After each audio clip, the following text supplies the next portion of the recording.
Hello दोस्तों, स्वागत है आपका मेरे YouTube channel non nursing by Aman sir के। आपको पता है कि आपका पेपर होने वाला है नॉन सेट 2023 जो कि जून में है 2 या 3 तारीख को। नॉन नर्सिंग के सब्जेक्ट से भी आपको पता है कि 20 नंबर का आता है, जिसमें 10 से 12 नंबर सिर्फ और मैथ्स और रीजनिंग का है। अगर आप चाहते हैं कि आपके मैथ्स और रीजनिंग में इस बार 10 से 12 में से 10 से 12 ही पूरे पूरे नंबर आए, तो आप नॉन सेट तक आप जो है मेरे वीडियो को देखें, वॉच करें, साथ में अपने साथियों को भी शेयर करें। ध्यान रहे इस चीज का कि अगर वॉचिंग बढ़ेगी तो ही मैं आगे वीडियोस बढ़ाऊंगा और आपको वीडियोस कंटेंट में प्रोवाइड कराऊंगा। याद रहे कि आने 9 सेट के बाद में भी आपका डीएसएसबी और ईएसआईसी एग्जाम होगा, जिसके लिए मेरे जो वीडियोस हैं वो रेगुलर अपलोड होते रहेंगे यूट्यूब पे। अगर आप चाहते हैं कि आपके नॉन नर्सिंग सब्जेक्ट से कोई भी क्वेश्चन ना छूटे, तो आप अपने पेपर तक मेरा कंटेंट को देखते रहिए। आज से पहले शायद ही मैंने भी यूट्यूब पे कई जगहों पे सर्च मारा है, नॉन नर्सिंग के सब्जेक्ट कोई भी इंस्टीट्यूशन आपका नर्सिंग का नहीं डालता है। मैं हूं जो पहली बार आपके लिए डालने की कोशिश कर रहा हूं। ठीक है, तो आप मेरे साथ में जुड़े रहिए। सबसे पहले आज हम एक रीजनिंग का सब्जेक्ट पढ़ेंगे। रीजनिंग का एक टॉपिक लेंगे, क्लॉक। क्लॉक पढ़ेंगे। देखने में तो लगता है कि बहुत ही टफ है, लेकिन मैं आपको इतनी शॉर्ट ट्रिक से बताऊंगा कि क्वेश्चन आपके लिए बहुत आसान हो जाएगा। पहले मैं आपको बता देता हूं कि क्लॉक के अंदर क्वेश्चंस कैसे पूछे जाते हैं। सबसे पहले आपसे पूछा जाता है क्लॉक के अंदर, इस तरह से क्वेश्चन बनता है क्लॉक के अंदर आपका कि मान लीजिए कि किसी घड़ी के अंदर अभी 5:30 बजे हैं शाम के, या बोल दो आप पीएम हुआ है। तो अगर हम इस टाइम पे मिरर पे देखें, मिरर पे अगर हम इसी टाइम को देखें तो क्या समय होगा, क्या समय हो रहा होगा। पहले कॉन्सेप्ट पे आते हैं, उसके बाद शॉर्ट ट्रिक भी देखेंगे कि शॉर्ट में हम इसको कैसे कर सकते हैं।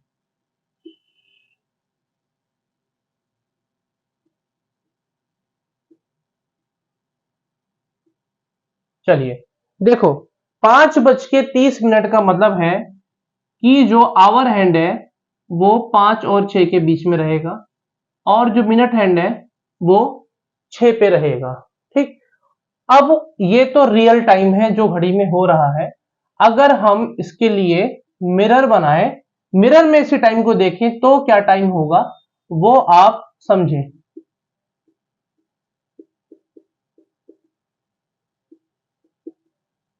ध्यान रखिए, आपका काम है सिर्फ जुड़े रहना, पेपर क्लियर करना है, पूरे में से पूरे नंबर चाहिए मैथ्स और रीजनिंग में, तो आपको ये कंटेंट को देखना ही पड़ेगा। चाहते हैं तो देखिए, स्टार्टिंग में मैं आपको बेस दे रहा हूं, बाद में आपकी ऐसी शॉर्ट ट्रिक बताऊंगा जो आज से पहले आपको किसी ने नहीं बताई होगी। आज से पहले मैं नहीं बताई होगी क्योंकि कुछ लोग मुझसे पढ़े हुए हैं। मैं एक रेपुटेड इंस्टीट्यूट में भी पढ़ाता हूं जो नर्सिंग का ही है, तो मैं वहां पे पढ़ाता भी हूं, तो काफी स्टूडेंट्स मुझे जानते हैं। ठीक है, तो जो जानता है वो पढ़ चुका है, जो नहीं जानता वो आइए और पढ़े। चलो, अब यहां पे देखो 6 पर अगर सुई ही है और मैं इसको मिरर पे देखूं, सबसे पहले दिमाग लगा के ना आप ऐसे सोचा करो कि ये मिरर लगा हुआ है और ये ऐसे क्रॉस हो जाएगा। जब अगर ये ऐसे क्रॉस होगा तो ये सुई कहां होगी, ये सुई तो यहीं रहेगी। मिनट हैंड कहां रहेगा, 6 पे ही रहेगा। लेकिन जो ये आवर हैंड है ना, जितना ये 6 से इस तरफ, मतलब आप इसको ना एक इमेजिनरी लाइन माना करो, जितना ये लाइन के इस तरफ होगा उतना ही लाइन के इस तरफ आ जाएगा, या जितना इस तरफ होगा उतना ही उस तरफ।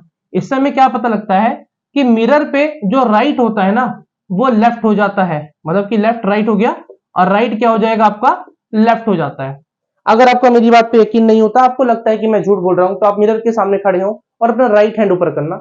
अगर आप राइट हैंड ऊपर करोगे तो आपको सामने दिखेगा कि आपने लेफ्ट हैंड ऊपर किया है। सेम कॉन्सेप्ट इसमें ही फॉलो होता है।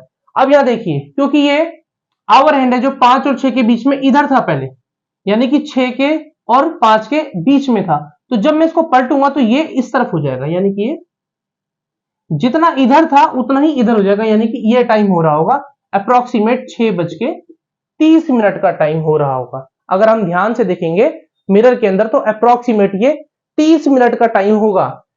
तो क्वेश्चन पूछा जाता है इस तरह से कि कोई घड़ी दी है, उसका मिरर इमेज पे बताइए कि क्या टाइम होगा। घुमा घुमा के क्वेश्चन भी पूछे जाते हैं। ऐसे बोलेगा कि रविंद्र है जो एक बंदा है वो ऐसे खड़ा हुआ है और उसने घड़ी के अंदर टाइम देखा, अपने मतलब मिरर में बाल बना रहा था, तो मिरर में जब उसने घड़ी को देखा तो वहां पे 4:10 हो रहे थे। तो अगर वो रियल में अपनी दीवार पे देखेगा तो क्या टाइम हो रहा होगा?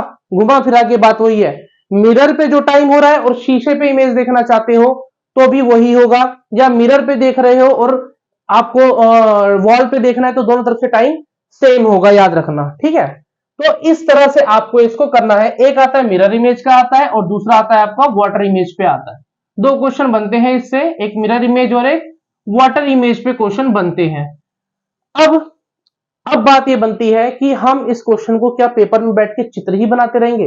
अगर हम पेपर में बैठ के चित्र ही बनाते रहेंगे तो पेपर कब करेंगे? तो इसके लिए एक छोटा तरीका मैंने खोजा है, मैं सिखा रहा हूं, जो आप सीख लीजिए। एक छोटा सा तरीका है। क्या करना है आपको? कुछ भी नहीं करना। आपको सिर्फ और सिर्फ 11:60 में से आप इस टाइम को माइनस कर दो। एएम हो या पीएम उससे फर्क नहीं पड़ता। सोचिए, अगर पीएम पे आपने टाइम देखा है एक मिरर के अंदर, तो क्या बाद में जाके वो एएम बन जाएगा? मतलब आप शीशे में देख रहे हो तो दिन हो रहा है और बाहर देख रहे हो तो रात हो रही है, ऐसा पॉसिबल नहीं है, ठीक है। तो एएम पीएम का इसमें कोई रोल नहीं होता है। तो क्योंकि टाइम दिया है 5:30, तो आपको कुछ नहीं करना, सिर्फ इसको सब्ट्रैक्ट कर दीजिए 11:60 में से।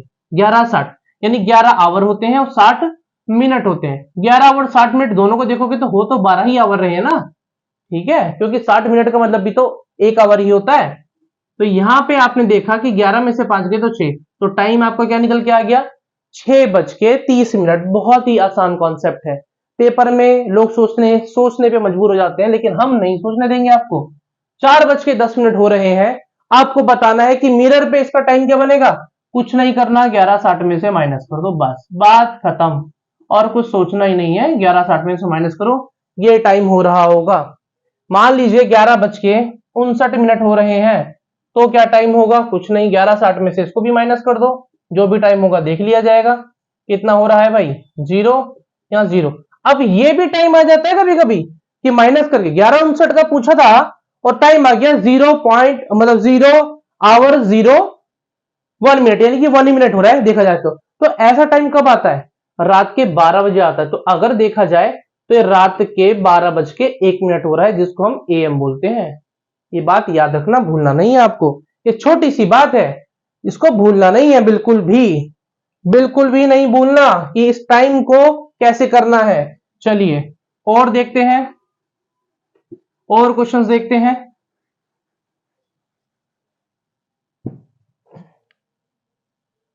5:31 हो रहे हैं और आपको बताना है कि ये मिरर पे टाइम हो रहा है, मिरर पे टाइम है, तो एग्जैक्टली वॉल पे कितना टाइम हो रहा होगा? मतलब ऐसे सिचुएशन क्रिएट करता है क्लॉक की, शायद आपके नोट सेट में दे, नोट सेट में बहुत आसान तरीके से दे सकता है, लेकिन आने वाले जो अपकमिंग जो एग्जाम है ESIC और आपके जो है DSSB है, DSSB में इस तरह से क्वेश्चंस पूछे जाते हैं। तो आपको करना क्या है? कुछ नहीं, आसानी से पकड़ो, कुछ भी नहीं करना है इसमें। बोलेगा आपसे कि एक रीमा नाम की लड़की है, एक रीमा नाम की लड़की है, वो अपने बालों को बना रही थी मिरर पे देख के, तो उसी के ठीक पीछे एक वॉच लगी हुई थी। तो जो वॉच का रिफ्लेक्शन आ रहा था मिरर पे, तो उस समय पे टाइम हो रहा था 5:31।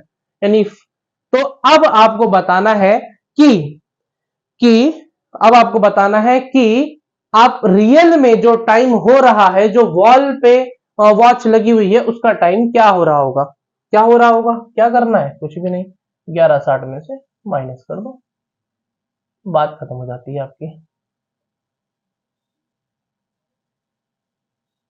6:29 हो रहे हैं, 6:29 हो रहे हैं। बस इतना सा छोटा सा काम आपको करना पड़ता है मिरर इमेज के लिए। अगर आपको सिर्फ और सिर्फ मिरर इमेज निकालनी है तो आपको ये करना पड़ेगा।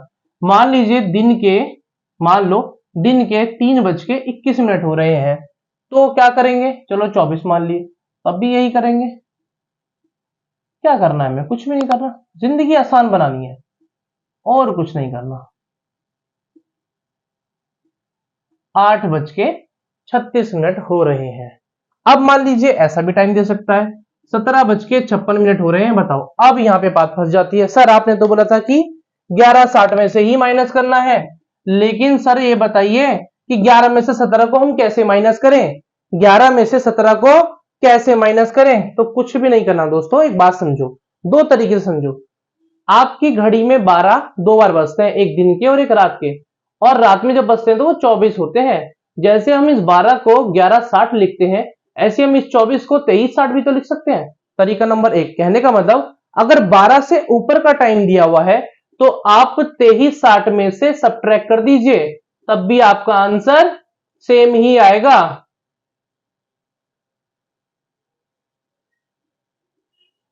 सत्रह में से जाएगा, लगभग 6 बजता है, ये मेरे ख्याल में इतना ही बजता होगा, 6:04 हो रहे होंगे बस। अगर ऐसे नहीं करना तो इसका एक और तरीका है। एक और तरीका क्या है?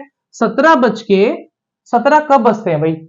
12 बजने के बाद में क्या बजता है? 12 बजने के बाद में 13 बजता है। 13 मतलब आपकी घड़ी में 13 थोड़ी बजता है, वो तो आपकी जो हाथ की घड़ी होती है, हैंड वॉच होती है, उसमें लगता है कि हमको 13 बज गया, 14 बज गया। लेकिन अगर दीवार वाली वॉच पे देखोगे तो 12 के बाद में 1 बजता है, 12 के बाद में 1 बजता है, जिसको हम 13 भी बोलते हैं।